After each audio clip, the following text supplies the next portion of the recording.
Hey, I'm Mike, and welcome back to Retro Boost. We are back in action here. It has been a long road, but my big reorganization project is finally done, and it's time to talk about it and show it all off. So it's been like 3 months, I think, 2 of which have been dedicated to working on the actual setup itself. 1 month dedicated to like the deconstruction. It was a huge ordeal. I wanted to show it off now, but not just the game console collection like before, but the whole room this time. Do a whole room tour. After all, it's been a lot of work. There's a lot to talk about with it. And I wanted to just, do a room tour. I haven't done something like that, really. I've done it in pieces, but never all at once. And it was the right time because the channel is approaching 2,000 subscribers. So big thanks to everyone who watches the content, watches the live streams, has subscribed, commented, liked, or just viewed. You are appreciated, and I say thank you. Thank you so much. So let's talk about this whole thing. So I started tearing everything apart a while back. Like I said, it's been like 3 months. The entire thing has been chronicled on the Retro Boost Discord server. So a lot of photos of the whole thing will come from that, plus footage of the new setup. But what's new? Well, kind of everything. So new computer desk and setup for the computers to be on, organizing for the audio equipment, the mixer and the microphones, but also the game console AV solution. I've combined my two existing racks into one super rack, and then also reworked some of the room. I revamped my cartridge gaming setup to allow for expansion there because I was kind of out of space for that before. And then all that comes together to form what we're going to call Retro Boost 5.0. Like I said, it's been a long road, so let's start talking about it. First, a flashback. All the way back to about 6 years ago now, when the channel first started. My original game console setup and game collection was a tiny footprint compared to what it is now. All my old game consoles were on this single little AV rack that's probably like older than I am. It was a great storage rack though, still used in the house today. But everything was condensed there and ran into a couple of AV switches, just basic analog switches to organize it all. And then from there into a StarTech capture card that had analog input. So no scaling, just straight digital to analog conversion. And then I reworked that a little bit and got my first Extron switches, and that kind of became the 2.0 setup. Still using those today because they're awesome, and I've got no real reason to change from them. They've also gotten a lot pricier since those days, so I'm really glad that I decided to buy two at that time and didn't wait on buying a second one because they are so much pricier now than they were back then. Then the big 3.0 setup happened, where I got everything kind of reorganized on the racks that I still use to today. They're pretty basic racks. You search for like garage rack storage on any website, you'll find them. It's nothing special, but they make for great utility for my purposes here. And then I use these monitor stands to create like sub-levels that I can stack the game consoles on. And that was the 3.0 setup. Then I reorganized it all and we got Retro Boost 4.0, just a little more optimized, better cable management. That's also when I started adding the new audio equipment, the mixer and the microphones that appeared last year, and I kind of reorganized that itself one big time after. But at that point, this is like 6 years worth of kind of gradually changing and reorganizing things and piecing it all together. It was time for a reset. I had been playing around with using 2 computers for live streaming and other utility and never really had like an optimized setup for them. Plus, I really wanted to do some revised cable management and had a better idea for how I want things to flow in the room. So, big reset. I tore everything apart, ripped out everything from the 2 AV racks, all the digital stuff, all the analog stuff, and gradually began to piece it all together. New computer desk and newly reorganized console setup, and that brings us to today with the 5.0, the big super rack and the new computer desk. It was a long process. but I really took my time because I wanted it to be done right and everything organized well.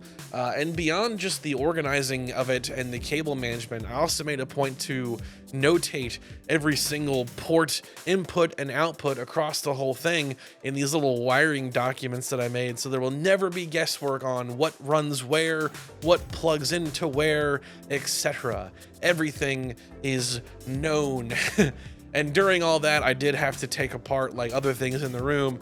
Although I never had plans to reorganize it, the game collection behind me at one point was gone and stored in another room while I kind of had everything ripped apart in here, and that's cataloged in a kind of funny way. You'll see some upcoming Retro Boost Arcade content where the background here is different because the games weren't there at one point. Things were boxed up to organize them, taken to other rooms.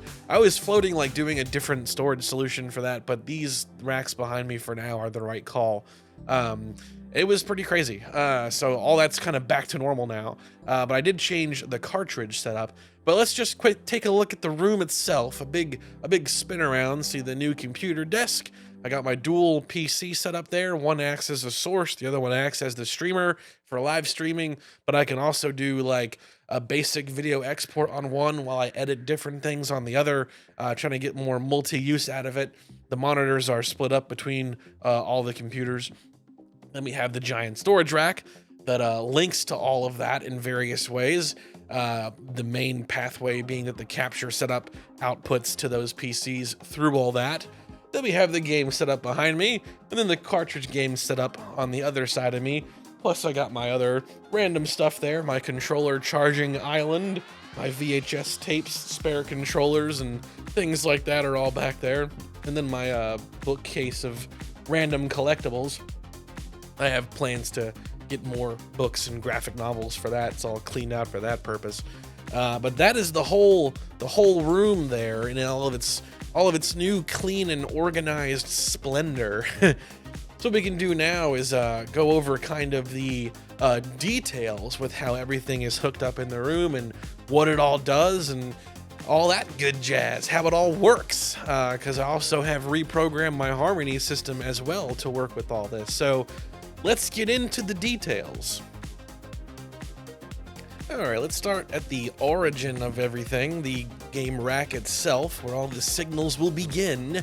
Going left to right, maybe counterclockwise makes the most sense for how I want to talk about this. In our first quadrant, we have all of my kind of home theater stuff. I'm a big home theater fanatic. It was a big part of my life for a previous job. It's actually how I got a lot of the stuff that's in this room is from that job. So I kind of condensed that to create more room for other things on the rack. But we have my Blu-ray player, which I use for Blu-rays and CDs, and then my VHS player / DVD player, which routes to the Extron switches. And then my cloud server, which is a huge part of the production that I do for the channel here, because I need a place to store all my footage and files and backups and whatnot. And a really cool thing with the Blu-ray player is that's actually linked to the cloud server directly with an Ethernet cable, and that lets me very easily preview my own content on my TV and stuff like that by streaming it from the cloud server to the Blu-ray player.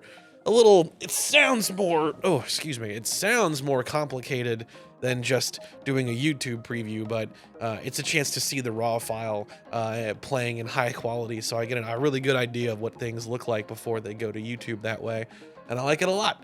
And then if we move down from there, we get to like the core of all the theater and sound stuff, which are my two home theater receivers, AVRs would be the term.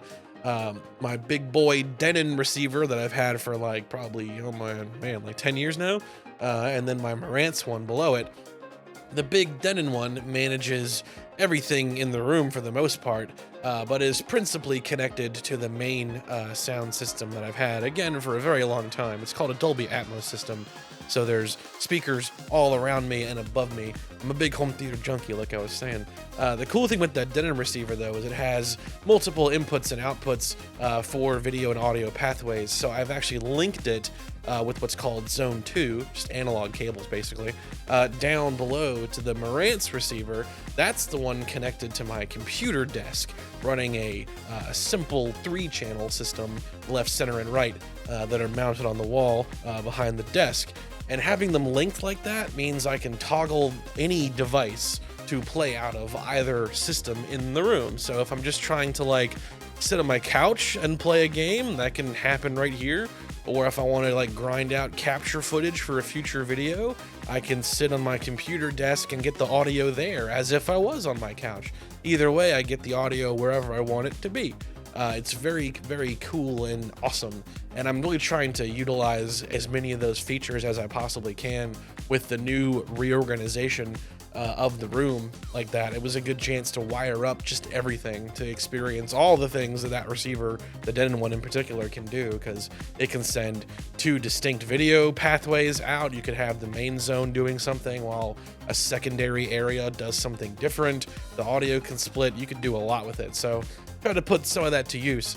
And that's also the method that a lot of the game consoles mounted in that section end up getting captured, is actually through that Denon receiver. So below there, we have the Xbox One, the Xbox 360, the PS4, and those all route into the top Denon amplifier. And to get that to be captured on the capture system, it outputs over the Zone 2 of the Denon amp. That routes around the system, around the rack, to the final HDMI switch in the pathway that we'll get to. So that thing is a key component as to how those game consoles get captured. That's how I used to capture Nintendo Switch stuff as well. That's changed in the new configuration. But bottom line is, I've been using that Zone 2 feature forever, since the beginning. I've put that to use, and that hasn't changed. That's the whole left side, all those amps and pieces. The only other big thing that I'll rope back around to is the Harmony Hub is also positioned there, which is a convenient way of controlling all this stuff. But let's skate over to the right side, which is where all the retro gaming stuff is. So, a lot of sections here, but the beating heart is the center. The Extron switches, like normal, had those for a while now. Got them some new labels, nice little themed game console labels for all the inputs there, so everything is mapped conveniently. The previous version of it was so kind of weird how I had it all mixed up without labels that I had to use a chart to track where I put everything, but that's not as necessary. I still made the chart, but don't need it to navigate now because everything has a proper label. The top switch feeds into the bottom one feeds out from there to the RetroTINK devices. I also have a SCART switch by Retro Gaming Cables. That is how some of the game consoles are connecting, because not everything runs to Extron. I've freed up more Extron ports than previously by doing this, but most consoles will connect over component to the bottom Extron switch. The top switch takes the inputs from my VHS player, and it takes the input from another device that we'll get to in a minute, which then feeds into the bottom one. Extron switches are awesome because they don't buffer the signal. They're not trying to actively process anything. They just pass it through, and they're powered, so there's no degradation. They're not processing anything, so there's no latency, and they take any analog signal in the world and just pass it on through. It's very convenient. The SCART switch is what my N64, Super Nintendo, and PS1 use. It's a different SCART switch than before. In the previous configuration, I was using a different Retro Gaming Cables switch that connected directly into an RGB2 comp that then ran to the Extron switch, and that was principally just a means of freeing up inputs on the Extron switches since I had amassed a few SCART cables at that time. Now I'm using a SCART switch and just keeping that separate because that runs the RetroTINK 4K Pro to take advantage of its like abilities to do automatic gain and things like that with SCART inputs. But it has the benefit of further freeing up inputs. I do have a fourth connection ran to that. My top-loading NES has a line prepped. My plan, it's not modified yet, but I do want to get that RGB modded. But to talk about the levels of the systems here, starting at the top, we've got my Retron 5 system, which I do hope to use more. Really awesome device. It takes cartridges from a variety of systems and outputs 720p. It basically emulates, like it creates like a ROM dump from whatever you plug into it. Doesn't save it though, and then outputs it from there. That's my main way of playing Game Boy Advance, is kind of the purpose of that guy. And then I have my top-loading NES, which isn't hooked up right now, but it does have power and video connected, or ready to go rather, for when the time comes I do get it modded. Then I've got my Sega Genesis/CD, which now actually has the headroom it needs to connect the 32X. Don't really plan on using that a lot, but I couldn't use it before because I didn't give it enough space for the 32X to even plug into it, but now it's good to go. And then the PS2 and the PS3 are right below there. That's the top rack. In the middle, we have the Extron switches, the RGB, the retro gaming cables switch with all the SCART. There's also an HDMI switch up there that certain things connect to. The Retron 5 connects to it, my Nintendo Switch, the Wii U, and the CARBY from the GameCube all connect to that small HDMI switch, and that runs to the RetroTINK 4K's HDMI input. That's just a way to further kind of clean up all the switches and pieces that are in play here to just kind of further condense things. And since the RetroTINK 4K has HDMI in, I figured why not put it to use? It's a cool thing to try to use more. In particular, the Retron 5, because that could be a really fun way to try to do like really clean Game Boy Advance stuff through the RetroTINK 4K that way. And then the Wii and the Wii U are both there. They are together because I wanted to make it as easy as possible to swap around the sensor bars. I only ran 2 sensor bars. Before I had like 4. So now there are 2. One for where I'm sitting now to play on the TV, and then one mounted up on one of my monitors on the computer desk. And I tested both of them, and position-wise, we're looking really good. Before, it was kind of janky because of how they were stacked, I guess, affected the way that they work. It was tricky before, and they're working a lot better now. But there's also only 2 as opposed to 4, and that's a big gain there. As I move past these devices, it's also worth noting that everything on this whole rack has wired internet, including the Wii and the Wii U, using compatible USB Ethernet adapters. I don't really plan on using any network features in some of these things, but some of them do need it for certain things. Like the Wii uses it to get updated cheat profiles for Ocarina when you use USB loader, so that's a cool thing. Moving to the bottom section now, we have the GameCube, the N64, the SNES, the Dreamcast, and the PS1, and 3 of those devices are using SCART. The Dreamcast is using Component, and then the GameCube uses CARBY. I also ran its component cable to it, just in case I want to put that to use. It is there, like before. That's how it was before, too. And then on the bottom is the old Xbox, classic Xbox. Kind of by itself there, because the bottom has a lot of spare room for future stuff. On the left side, I left blank spaces with the intent on I'll get a Switch 2 at some point, maybe a PS5. I even ran the cables for those devices. So power and Ethernet is run for 3 devices total to be down there that are modern devices. And then the Xbox is by itself on that side, but plenty of room for more consoles. I do want to get like a Sega Saturn, Philips CDI at some point. Those are all on my list, so I have the room for them now, which I didn't in the old organization. All right. That is an overview of the whole rack, all the devices within. Let's move on to talking about the endpoints, starting with the RetroTINK side of things, and then also the back, go over a little bit of that too, before we end it all with the computer desk where everything ends up. All right, so on the side of the AV rack, it looks pretty similar to the previous configuration. There wasn't really much of a need to like completely revamp this part specifically, because everything still flows very nicely, but there are some changes to the whole thing. So this is where all the Extron switch stuff outputs to, because Extron switches, the ones I have, all have 4 outputs. So 3 of those are currently in use. One runs to the RetroTINK 4K component, same for the 5X Pro, and then also the 2X Pros. But one difference is the 2X Pro and the 2X Pro M no longer have their own distinct input lines. I'm just going to share them and swap them as needed. One thing that's also the same as the old configuration, although it wasn't part of it when I first put it together, is that the 2X Pro output line has a split on it to split that audio into the audio mixer That's a way of getting a copy of the game's analog audio in a recording if I need it. It's very situational, and if that's something that I want to have.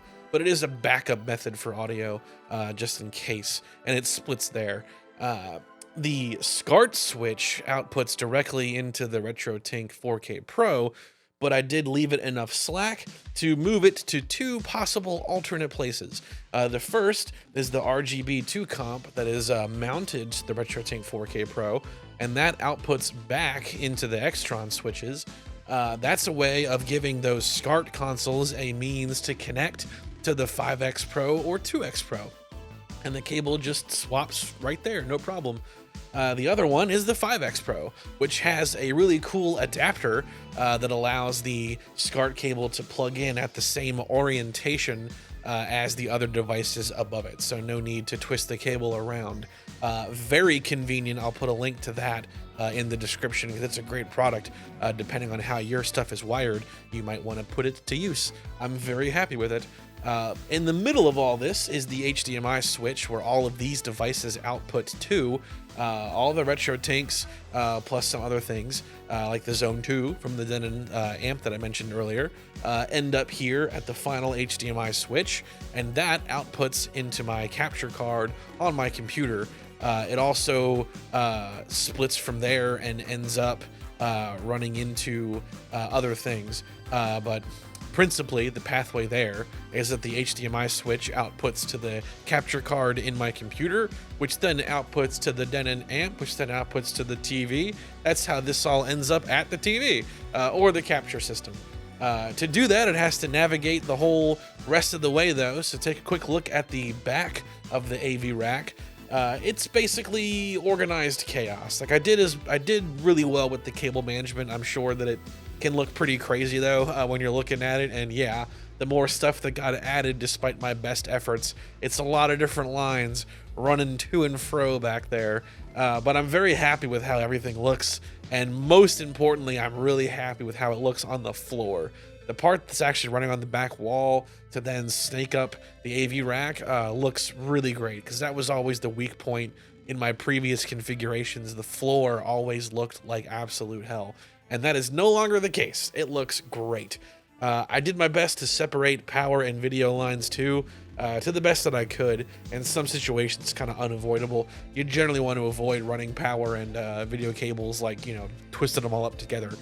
So I did what I could to avoid that, but a lot of stuff runs on that floor there. The HDMI pathways, the Ethernet for some of this stuff, the Wii sensor bars, everything runs there to distribute into the rack and out. So now let's move on to the desk. I got my new computer that I got a few months back situated in its new home. That's an upgrade from the one that I had built 6 years ago. The black one I'm speaking about. The white one I've had for a little over a year now. And the two of them work together to create this whole experience here, principally for live streaming currently. Long term, I hope to do more sophisticated video and photo editing, multitasking with them. But they form the end of the video pathway, because the HDMI switch will output to the capture card on the white computer, which then the output from that splits with a splitter between going to the Denon amp to go to the TV, and the other split actually goes to a second capture card on the back of the black computer that I got with some points through Amazon from grabbing on to other stuff that made up all this. I was able to get that capture card for free. It's a Elgato 4K-S is what the black computer is using. Just a handy way to have a secondary capture situation for various purposes. It's already proved pretty handy for how I do things, to do a live stream like I did it just this past weekend of Star Fox 64, doing the live stream like usual, but the second computer is getting clean capture of the game without all the live stream stuff on it, which is really cool. So it's already coming in handy there. Definitely over-engineered, but it works for my purposes. On the desk as well is my Rode Caster, the audio mixer that manages all the audio for all this stuff. Both computers connect to it. We have that analog line that runs from one of those Extron switch outputs also running into it, plus the microphones like I'm using right now that are wired on the coffee table also run to it, and different little scenes and shows that I've created on it allow me to flip to how I use all this, plus my Elgato Stream Deck, which is really handy for various things. Use that most for the game show stuff I've done on the channel in the past. It's also worth mentioning that we got some smart lights in here. I've talked about these before on the Discord server, but I've got hue lights, both for the television and the room and also the computer desk itself. And a cool thing with those is they set great ambient lighting for watching a movie or doing a live stream, but using Hue's desktop software in combination with OBS doing full screen preview, you can sync gameplay to them. Which I could do that on the TV itself or the whole room or just the computer desk, depending on how I want to put it to use. It's very gimmicky, and I can't really imagine sitting and playing like a whole game like that, but for the right situation, the right game, the right mood, it's a very cool feature to put to use. You can also synchronize just music to it, and then it will do visualizations based off of the audio input, which is fun. That's something I probably would do more often than actually screen syncing stuff to it, but really cool. It's just most handy is what I use that for, is just ambient lighting for like live streams, turning the room purple, for example, is kind of what I do with that mostly. Now, last but not least is how I control all this stuff. So from my old home theater gig, I still have my Harmony Elite remote and Harmony Hub. Just like I did ripping apart the entire AV rack and putting it together, I also completely reprogrammed that from the ground up to control and tie all this stuff together in the ways that makes the most sense for me. So Harmony, you create these things called activities, which is basically a bunch of stuff happens when you press one button to get your devices ready for a particular use case. So really simple example, if I wanted to watch a movie, I press the watch a movie activity that I programmed, and like the TV, the sound system, the Blu-ray player kicks on, and the remote will control the volume of the theater system, the navigation of the Blu-ray player, simple like that.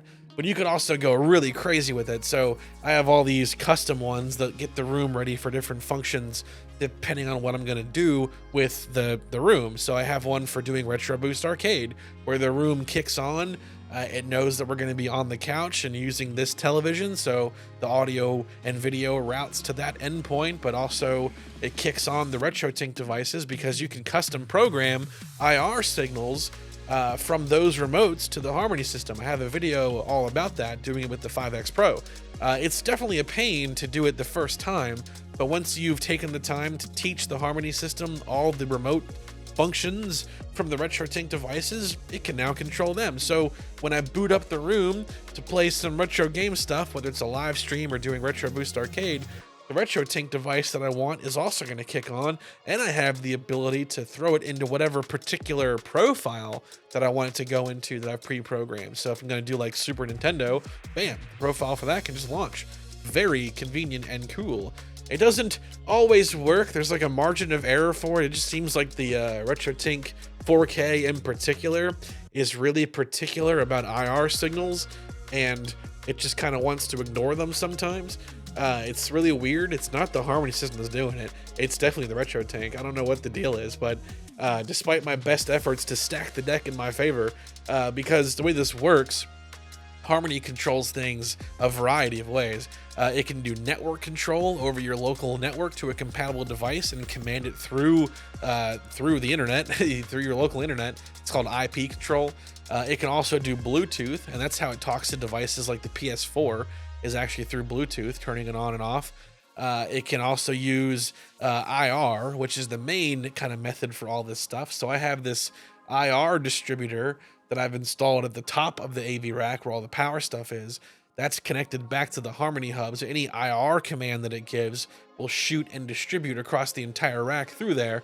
So despite the fact that I have that and I've lined it up perfectly, the RetroTINK 4K Pro still likes to ignore commands, I'd say roughly 1/3 of the time. Mostly powering on specifically. The profile stuff works every time. It's powering on that's like tricky for some reason. But really convenient because it saves a lot of steps. Because when I go to want to use the room for various things, I got to get these amps to turn on, the Zone 2 function to enable. I want to have the ability to swap the audio from one speaker system to the other, and Harmony gets all that ready and lets me control it super conveniently. So that's pretty much the summary of it all. That's the new room, the new setup.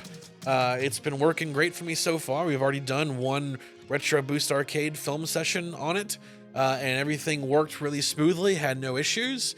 I've done 2 live streams now since having the room together, and from a technical standpoint, nothing has gone like wrong with the pathway that all this stuff uses and its functionality. So I'm really happy with how it all came together. It was a massive undertaking, but it's done. Happy with how all of this turned out. Hope you enjoyed the tour of the whole setup here, and I will see you on the next one.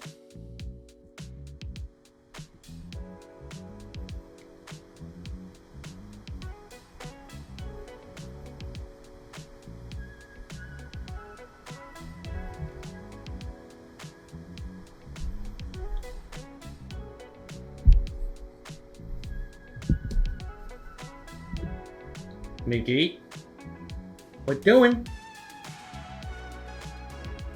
What doing? Damn movie. Yeah, you're in it.